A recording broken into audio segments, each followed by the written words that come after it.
Allahumma rzuqnal qanaah wa habibna fi salatil jamaah wa dzakkirna bil mauti kulla sa'ah wahsyurna ma'an nabiyil mustafa sallallahu alaihi wasallam sahibas syafa'ah.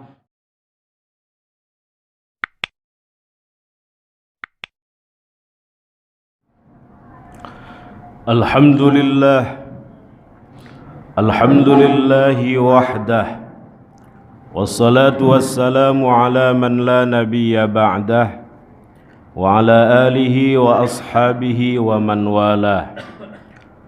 Ashhadu an la ilaha illallah wa ashhadu anna sayyidana Muhammadan abduhu wa rasuluh wa safiyuhu wa khaliluhu wa habibuh.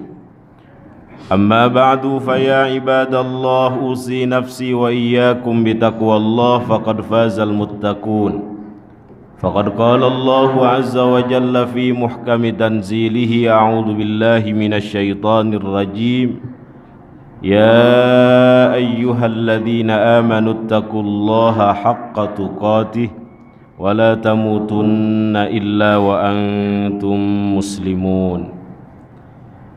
Wa qala an-nabiy sallallahu alaihi wasallam ittaqun nar walau bisyikki tamrah fa in lam tajidu fa bi kalimatin thayyibah atau kama qala ar-rasul sallallahu alaihi wasallam. Hadirin sidang Jumat Masjid Taqwa Nanjar yang dimuliakan Allah Subhanahu wa taala, mengawali khutbah Jumat dalam kesempatan yang mulia ini khatib berwasiat kepada diri khatib dan juga kepada jamaah untuk senantiasa meningkatkan kualitas ketakwaan kita kepada Allah Subhanahu wa taala dengan berupaya menjalankan segala perintahnya dan menjauhi segala larangannya.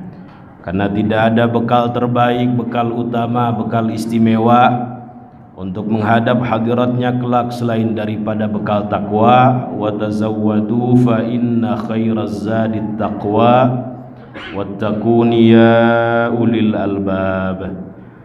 Selain itu, mudah-mudahan hadirnya kita di sini di masjid yang kita cintai dan kita makmurkan ini untuk melaksanakan ibadah salat Jumat sebagaimana sabda baginda Nabi besar Muhammad sallallahu alaihi wasallam, man tawaddaa fa ahsanal wudu'a. Barang siapa yang berwudu lalu ia membaguskan wudunya, menyempurnakan wudunya. Dalam riwayat lain, man tatahhara, barang siapa yang mandi, tsumma atal jum'ah, lalu ia mendatangi ibadah salat Jumat, fastama'a, lalu mendengarkan apa yang disampaikan oleh khatib, wa ansata, dan diam, tidak melakukan hal yang sia-sia, ghufira lahu ma bainahu wa bainal jumu'ati wa ziyadatu thalathati ayyam, maka kesalahannya, dosa-dosanya diampuni sampai Jumat berikutnya, ditambah dengan 3 hari setelahnya. Amin amin ya rabbal alamin. Salawat dan salam tak henti-hentinya kita haturkan keharibaan baginda Nabi besar Muhammad sallallahu alaihi wasallam, terutama pada hari Jumat ini, di mana secara khusus beliau menyampaikan aktsiru alayya salatan fi kulli yaumi jumu'atin, perbanyaklah oleh kalian bersalawat kepadaku pada setiap hari Jumat. Fa inna salata ahadikum fi kulli yaumi jumu'atin tu'radu alayya, karena salawat kalian yang kalian sampaikan kepadaku pada setiap hari Jumat diperlihatkan kepadaku. Faman kana aktsarahum alayya salatan kana aqrabahum minni manzilah, siapa yang salawatnya paling banyak maka kelak di akhirat kedudukannya akan berdekatan dengan kedudukanku. Dalam riwayat lain, inna aulan nasibi yaumal qiyamah aktsaruhum alayya salatan, sesungguhnya orang paling mulia, paling istimewa, paling agung, paling dekat kelak kedudukannya denganku adalah orang yang paling banyak bersalawat kepadaku. Allahumma fasalli wa sallim wa barik ala sayyidina Muhammadin wa alihi wa azwajihi wa dzurriyyatihi wa tabi'ihim lahum ihsanin ila yaumiddin. Hadirin sidang Jumat yang dimuliakan Allah Subhanahu wa taala, di antara amal yang pelakunya kelak akan mendapatkan perlindungan langsung dari Allah Subhanahu wa ta'ala. Dan amal ini pahala serta manfaatnya akan terus mengalir meskipun pelakunya sudah berkalang tanah, sudah meninggal dunia, yaitu shadaqatin jariyah, sebagaimana sabda baginda Nabi besar Muhammad sallallahu alaihi wasallam sebagaimana diriwayatkan oleh Al-Imam Muslim Ibnul Hajjaj An-Naisaburi dalam kitab sahihnya, idza matal insan, kata Rasulullah, apabila seorang manusia meninggal dunia, inqata'a amaluh, maka amal-amalnya terputus dengan kematiannya, sehingga ia tidak bisa lagi beramal, atau terputus karena semua pahalanya sudah tercatat ketika ia hidup di dunia, tetapi pahala tersebut tidak mengalir, illa min salas, kecuali 3 amal yang pahala dan manfaatnya akan terus mengalir meskipun pelakunya sudah meninggal dunia, sudah berkalang tanah.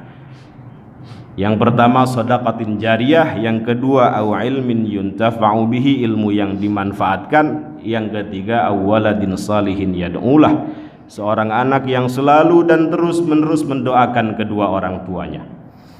Hadirin sidang Jumat yang dimuliakan Allah Subhanahu wa ta'ala, para ulama menafsirkan shadaqatin jariyah ini dengan al-waqfu, wakaf. Dan sedekah jariyah termasuk kategori ibadah sosial, ibadah yang manfaatnya tidak hanya dirasakan oleh pribadinya, tetapi orang lain pun ikut merasakannya. Ada seorang ulama besar bernama Al-Imam Jalaluddin As-Suyuti membuat sebuah kaidah al-muta'addiyah afdalu minal qasirah. Ibadah sosial lebih utama, lebih istimewa daripada ibadah individual yang manfaatnya hanya dirasakan oleh pribadinya. Tentu kaidah ini berkaitan dengan hal-hal yang sunnah saja, atau hal-hal yang sifatnya prioritas, bukan hal-hal yang wajib. Hal-hal yang wajib tidak bisa dibandingkan. Zakat fitri ibadah sosial, tidak bisa dibandingkan dengan sholat maktubah, ibadah individual, karena dua-duanya wajib. Yang hanya bisa dibandingkan adalah ibadah-ibadah yang sifatnya sunnah, seperti utama mana, istimewa mana.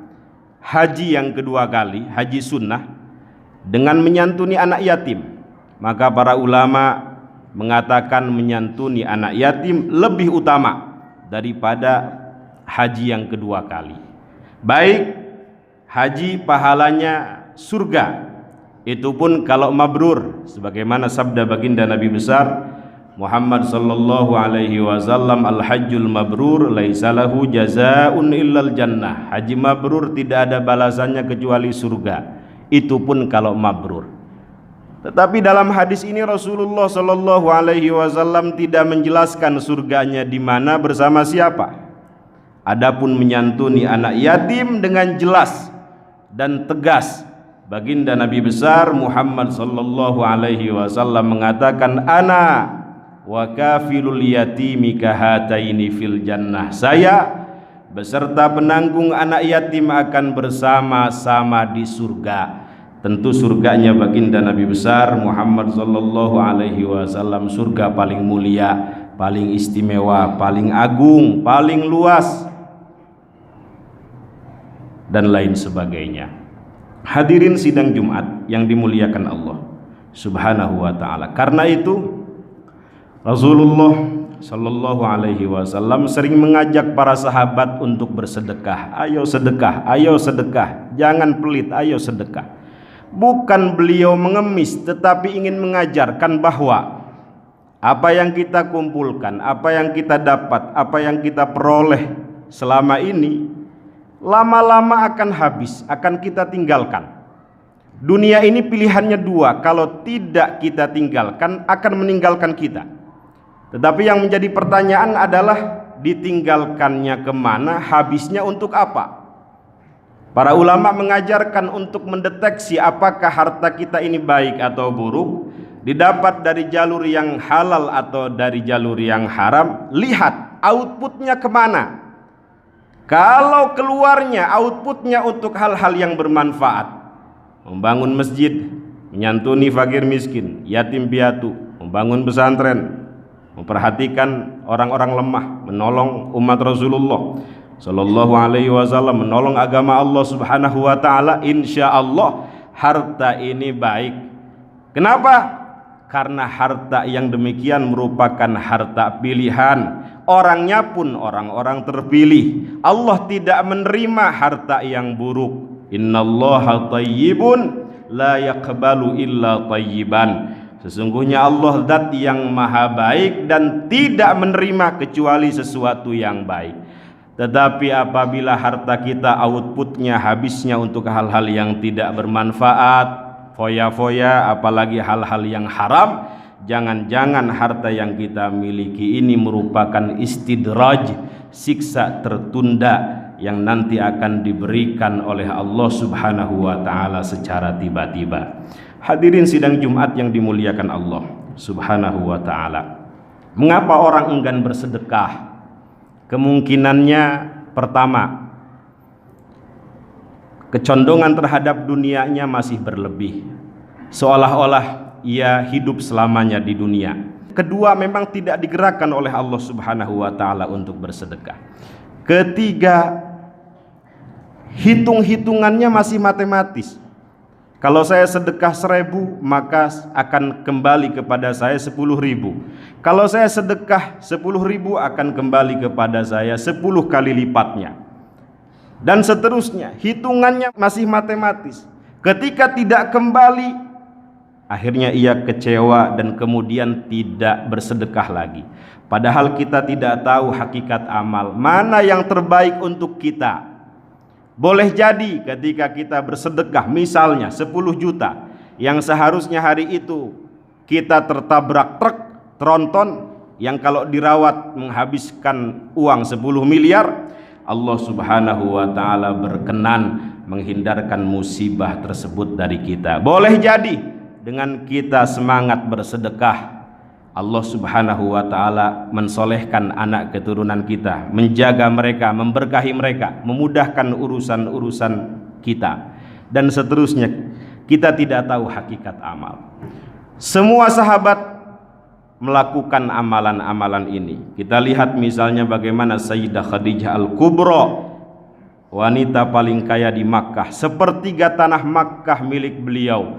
Tetapi ketika ingin meninggal dunia, seluruh hartanya habis untuk dakwah, menolong baginda Nabi besar Muhammad sallallahu alaihi wasallam. Orang yang meninggal sekalipun berharap ingin dibangunkan atau dihidupkan barang 1 detik 2 detik saja. Satu yang ingin mereka lakukan, fa as-saddaqa wa akum minas salihin, ingin bersedekah dan ingin menjadi orang baik. Kenapa? Karena mereka tahu sedekah mampu memadamkan kemurkaan Allah. Sebagaimana sabda baginda Nabi besar Muhammad sallallahu alaihi wasallam, inna sadaqah la tudfi'u ghadabar rabb wa tadfa'u mitatassu.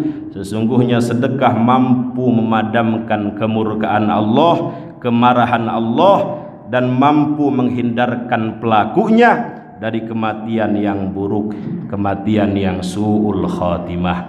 Na'udzubillah tsumma na'udzubillah. Mudah-mudahan ada manfaatnya. Barakallahu li wa lakum. Alhamdulillah, alhamdulillahi dit-tawli wal ala, wassalatu wassalamu ala sayyidina Muhammadinil Mustafa wa ala alihi wa ashabihi ahli sidqi wal wafa. Asyhadu an la ilaha illallah wa asyhadu anna Muhammadan abduhu wa rasuluhu, amma ba'd. Fa ya ibadallah, usi nafsi wa iyyakum bitaqwallah faqad fazal muttaqun. Innallaha wa malaikatahu yusalluna 'alan nabi ya ayyuhalladzina amanu sallu 'alaihi wa sallimu taslima. Allahumma salli ala sayyidina Muhammadin fil awwalin wal akhirin wa barik wa sallim radhiyallahu tabaraka wa ta'ala an kulli sadatina ashabi rasulillahi ajma'in, amin ya rabbal alamin. اللهم اغفر للمسلمين والمسلمات والمؤمنين والمؤمنات الأحياء منهم والأموات وتابع بيننا وبينهم بالخيرات رب اغفر وارحم وأنت خير الراحمين اللهم إنا نسألك رضاك والجنة ونعوذ بك من سخطك والنار اللهم ارزقنا القناعة وحببنا في صلاة الجماعة وذكرنا بالموت كل ساعة واحشرنا مع النبي المصطفى صلى الله عليه وسلم صاحب الشفاعة برحمتك يا أرحم الراحمين ربنا آتنا في الدنيا حسنة وفي الآخرة حسنة وقنا عذاب النار والحمد لله رب العالمين وأقم الصلاة